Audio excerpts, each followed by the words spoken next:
जी हाँ दोस्तों, आइए आज के आउटसोर्सिंग कच्चे कर्मचारी जुड़ी कुछ खबरों को जल्दी से जान लेते हैं कहां से क्या खबर आई है। तो सबसे पहले दोस्तों खबर की शुरुआत कर लेते हैं। यहाँ पर आज आशा वर्करों की जो हाई लेवल की मीटिंग हुई है उच्च अधिकारियों से। जी हाँ, 20,000 आशा वर्कर को 6 माह से नहीं मिला है पारिश्रमिक। तो दोस्तों सरकार के विभिन्न सर्वेक्षण कार्यों में भी ली जा रही है मदद।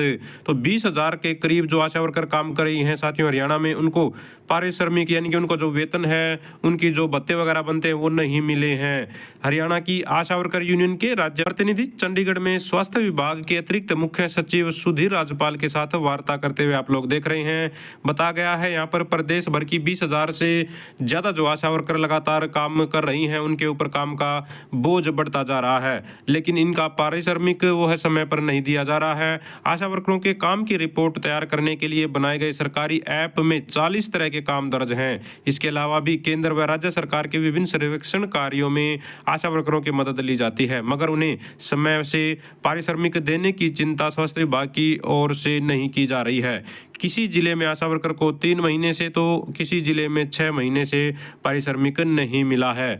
दोस्तों यहाँ पर पारिश्रमिक के अभाव में आशा वर्करों को जीवन यापन करने में काफी परेशानी आ रही है। आशा वर्करों ने बताया कि साल 2023 में हड़ताल के दौरान 73 दिन का पैसा बकाया है। बाकी सभी विभागों के कर्मचारियों का पैसा जारी कर दिया गया, लेकिन आशा वर्करों का पैसा नहीं मिला है। एक आशा वर्कर की यह राशि 9,417 रुपए बकाया है। आशा वर्करों की रिटायरमेंट आयु 60 साल है। रिटायरमेंट के दौरान एक मुश्त 2 लाख रुपए देने के प्रावधान भी है, लेकिन यूनियन की पदाधिकारियों ने स्वास्थ्य सचिव से मांग की है कि जो आशा वर्कर ज्यादा बीमार है तथा जिनका स्वास्थ्य ठीक नहीं है, वे समय से पहले नौकरी छोड़ना चाहती हैं, तो सरकार उन्हें भी 2 लाख रुपए की एक मुश्त राशि प्रदान करे। तो इनको साथियों हालांकि भरोसा दिला गया है इनकी मांगों का समाधान करने का, लेकिन 6 महीने तक मानदेय न आना ये बड़ी समस्या है आज के टाइम में। अंबाला से ले लीजिए, यहाँ पर ऑल हरियाणा पीडब्ल्यूडी मैकेनिकल कर्मचारी यूनियन ने ग्रामीण जल आपूर्ति पंचायतों को सौंपने के विरोध में किया जोरदार प्रदर्शन। तो दोस्तों गांव में जो पंचायती ट्यूबवेल ऑपरेटर हैं, पानी सप्लाई का काम देते हैं, उनको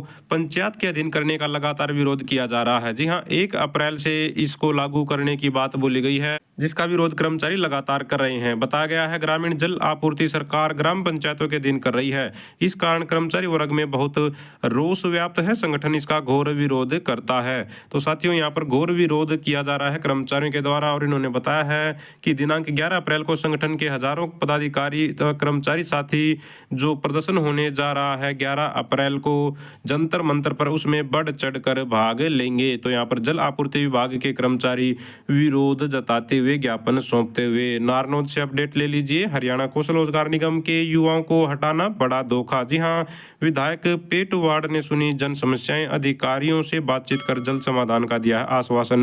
तो दोस्तों कौशल रोजगार निगम के माध्यम से लगे हुए जो कर्मचारी हटाए जा रहे हैं, वो मुद्दा जगह जगह पर उठाया जा रहा है, अलग अलग कर्मचारियों के द्वारा भी और नेताओं के द्वारा भी। बताया गया है यहाँ पर एक तरफ तो सरकार विधानसभा में कच्चे कर्मचारियों के लिए जॉब सिक्योरिटी गारंटी बिल लाती है, वहीं दूसरी तरफ कौशल रोजगार निगम के तहत लगे कर्मचारियों को हटाया जा रहा है। प्रदेश सरकार युवाओं के साथ धोखा कर रही है। सरकार यह दावे कर रही है कि हम युवाओं को रोजगार दे रहे हैं, लेकिन सच्चाई है कि भाजपा सरकार युवाओं का रोजगार छीनने का काम कर रही है। तो यहाँ पर नारनौल में साथियों कौशल रोजगार निगम के कर्मचारियों को हटाने की निंदा की गई है, और यहाँ पर साथियों नारनौल में आप लोग देखेंगे पूर्व मंत्री को ज्ञापन सौंपा गया है। जी हाँ, हरियाणा कौशल रोजगार निगम के माध्यम से लगे कर्मचारियों के साथ धोखा कर रही है सरकार, राव नरेंद्र सिंह। तो साथियों यहाँ पर कौशल रोजगार निगम के माध्यम से लगे बहुत सारे कर्मचारियों को हटाया गया है, जिसमें टीजीटी, पीजीटी, नहर विभाग, वन विभाग, पंचायती राज विभाग, अन्य कई जगहों से कर्मचारियों को हटाया गया है। कर्मचारियों का यहाँ पर कहना है कि किसी को तो जॉब सिक्योरिटी दी जा रही है और किसी को यहाँ पर नौकरी नहीं करने दी जा रही है। उन्होंने कहा कि जब एक तरफ प्रदेश में बेरोजगारी चरम सीमा पर है, वहीं दूसरी तरफ ऐसे में युवाओं की नौकरी की बर्खास्तगी बेहद ही निंदनीय है। वैसे देखा जाए तो दोस्तों आप लोग सोच कर देखिए, यहाँ पर कौशल रोजगार निगम के कर्मचारी कोई ज्यादा बड़ी सैलरी नहीं ले रहे हैं, दूसरी तरफ आशा वर्कर हो गई या फिर साथियों आंगनवाड़ी वर्कर हो गई, और या बात करें तो सीपीएलओ हो गए, अब संस्कृति टीचर लगाने की बात कर रहे हैं जो सरकारी स्कूलों में पार्ट टाइम, या फिर मिड डे मील कर्मचारी हो गए, और एजुसेट चौकीदार हो गए, ये बहुत ही मामूली वेतन पर काम कर रहे हैं। यानी कि सरकार क्या कर रही है साथियों, वो थोड़ा सा मामूली वेतन वो भी समय पर नहीं दे रही है। और जब दावे करने का टाइम आता है तो हमारे मुख्यमंत्री साहब कहते हैं ट्रिपल इंजन की सरकार है। जी हाँ दोस्तों, ट्रिपल इंजन की सरकार कहा जाता है, हरियाणा में है। बावजूद उसके न तो कर्मचारियों को सेंट्रल गवर्नमेंट का या फिर स्टेट गवर्नमेंट का या फिर जो नगर निगम निकाय जो अभी जिनमें जीत हुई है हरियाणा सरकार की यानी कि भाजपा पार्टी की, उनके कर्मचारी यहाँ पर सुखी हैं। तो सुखी का मतलब यहाँ पर क्या है, भाई समय पर सैलरी आ जाए, चाहे वो थोड़ी भी है वो भी टाइम पर आ जाए तो काम चलता रहे। लेकिन जब वो भी 6-6 महीने नहीं आती या फिर नौकरी छीन ली जाती है तो बेरोजगार युवाओं के साथ कितना बड़ा धोखा करी है ये सरकार, आप लोगों को सोचना चाहिए। और एक तरफ तो साथियों अभी टोल टैक्स बढ़ा दिया गया 10-15 दिन पहले, 1 अप्रैल से ही मान लीजिए, या फिर अभी गैस सिलेंडर बढ़ गया है 50 रुपये, आप लोगों को पता है। अभी कुछ दिन पहले ही 3-4 दिन पहले ही बिजली के जो है रेट वो बढ़ गए थे।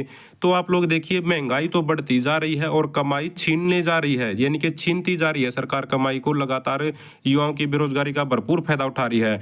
और जो चुनाव में वादा किया था कि सीईटी पास युवाओं को 9,000 रुपये देंगे, कोई जिक्र तक नहीं है। जी हाँ दोस्तों, कोई जिक्र तक नहीं किया गया। अब विधानसभा का बजट सत्र चला था, उसमें किसी प्रकार की कोई आवाज भी नहीं उठाई गई कि भाई सीईटी पास युवाओं को हम 9,000 रुपये देंगे। तो कहाँ गए वो सारे के सारे वादे।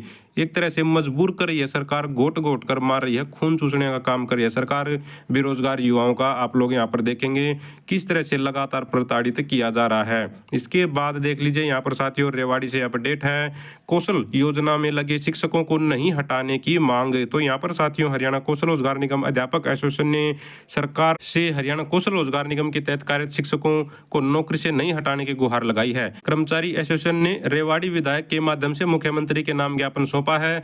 विधायक की अनुपस्थिति में उनके पुत्र एडवोकेट निशांत यादव ने ज्ञापन लेते हुए उनकी मांग को पूरा कराने के लिए पहल करने का आश्वासन भी कर्मचारियों को दिया है। तो यहाँ पर साथियों लगातार जो कर्मचारी हैं वो नेताओं के चक्कर काट रहे हैं।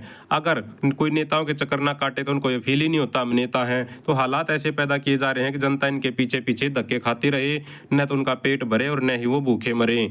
तो इस तरह से यहाँ पर शोषण चल रहा है। आगे बढ़ते हैं, यहाँ पर देख लीजिए मांगों को लेकर एचएसवीपी कर्मचारियों का आंदोलन जारी। तो एचएसवीपी के कर्मचारी दोस्तों यहाँ पर करनाल में लगातार प्रदर्शन कर रहे हैं और इनका आंदोलन जारी है। बताया गया है यहाँ पर यूनियन के शिष्टमंडल ने बीते वर्ष दिसंबर में मुख्य प्रशासक के साथ वार्ता की थी।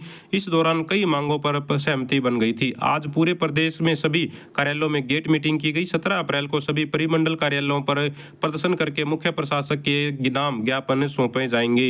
इसके बाद कोई समाधान नहीं हुआ तो 7 मई को पूरे प्रदेश के कर्मचारी पंचकुला में मुख्यालय का घेराव करेंगे। तो एचएसवीपी के कर्मचारी भी साथियों यहाँ पर प्रदर्शन कर रहे हैं लगातार। और खबर आ रही है साथियों पानीपत से, हड़ताल पर कर्मचारी, निगम की सेवाएं प्रभावित, काम के लिए भटके लोग। जी हां, पालिका बाजार स्थित कार्यालय के बाहर धरने पर बैठे हैं कर्मचारी। तो यहां पर भी कर्मचारी धरने पर बैठे हैं अपनी मांगों को लेकर।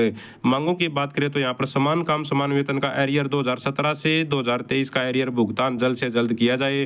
पोर्टल हाजिरी बंद की जाए एवं पूर्व की भांति हाजिरी रजिस्टर में लगाई जाए। सफाई कर्मचारियों के लिए मास्क, दस्ताने, गमबूट, वर्षा में रेनकोट उपलब्ध करवाए जाएं। तो इस तरह की मांगों को लेकर यहाँ पर कर्मचारी हड़ताल पर हैं पानीपत में। और इसके आगे साथियों फतेहाबाद से 2 अपडेट आ रही हैं, जिसमें पहली अपडेट ले लेते हैं मिड डे मील कर्मचारियों से संबंधित।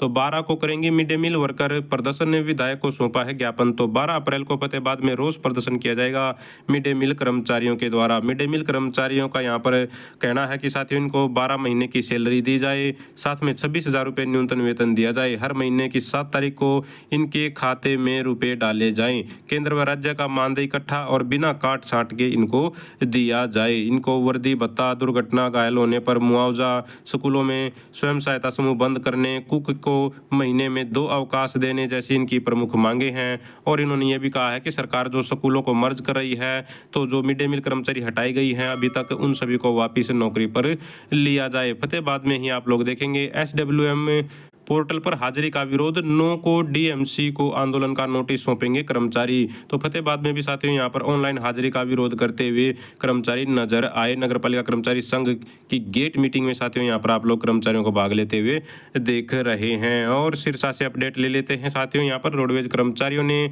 भूख हड़ताल कर जताया है रोष।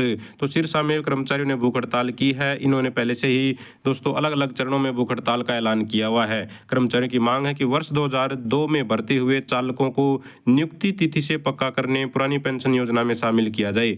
वर्ष 2016 में सभी प्रक्रिया पूर्ण उपरांत भर्ती किए गए चालकों को पक्का किया जाए।